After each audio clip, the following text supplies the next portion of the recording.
Structure de la matière, TD4, exercice 4.1.2e.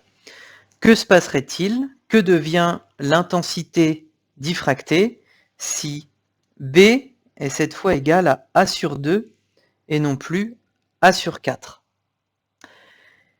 Alors, ce qu'on peut faire, c'est commencer par faire la représentation. Alors, 1, 2, 3, 4. 1, 2 et 4. Là, eh bien, en fait, on voit que si on met l'atome de carbone au milieu, eh bien, on a pu une chaîne d'un vecteur directeur A, mais cette fois, le vecteur directeur du réseau, ça devient A sur 2. Ici, A. Ça devient 1/2 de A. Donc, on n'a plus de motif. Ça veut dire le motif devient un seul atome. Et le vecteur de base devient 1/2 de A. Donc, qu'est-ce que ça a comme conséquence? Eh bien, ça veut dire que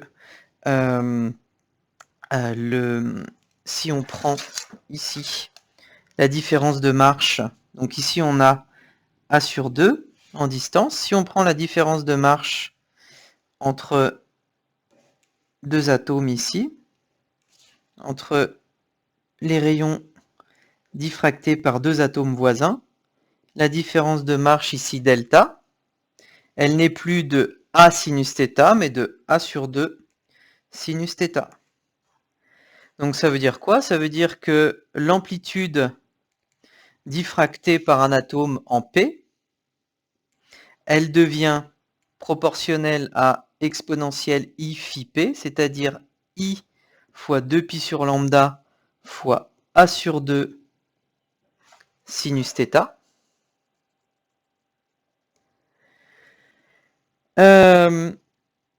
Ici, alors on va pas refaire tout le calcul, d'accord? On sait que delta est égal à P lambda avec P1 entier relatif, c'est la condition d'interférence. Donc ça veut dire que θp devient cette fois 2 P lambda sur A fois arc sinus de ça. Pardon. Hop, ça veut dire que θp devient arc sin de 2P lambda sur A. Donc qu'est-ce que ça veut dire? Ça veut dire que les θp vont être 2 fois plus espacés qu'avant.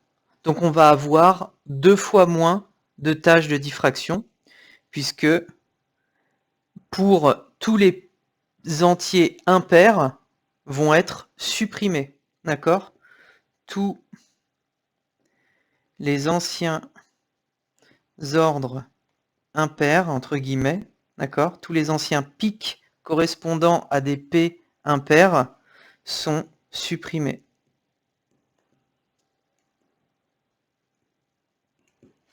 Donc on a 2 fois moins de tâches de diffraction.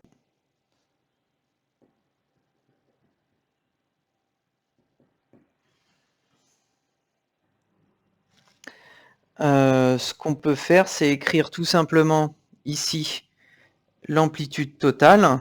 Donc c'est toujours la somme sur P égale 0 jusqu'à n-1 des exponentielles et I phi P, donc c'est-à-dire exponentielle de ça.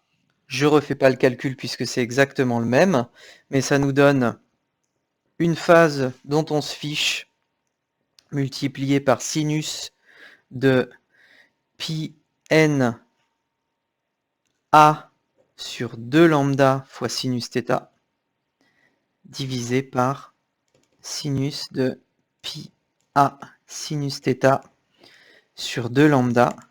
Et donc on voit bien ici que quand on prend l'intensité, c'est donc égal à sinus carré de ça, de pi na sur 2 lambda sinus θ divisé par sinus carré de pi a sinus θ sur 2 lambda. On a bien la fréquence qui a été divisée par 2, donc la période qui a été multipliée par 2. D'accord? On a supprimé la moitié des pics de diffraction qu'on avait par rapport à la situation où on n'avait pas d'atome B en A sur 2, mais seulement la chaîne d'origine avec les atomes en A.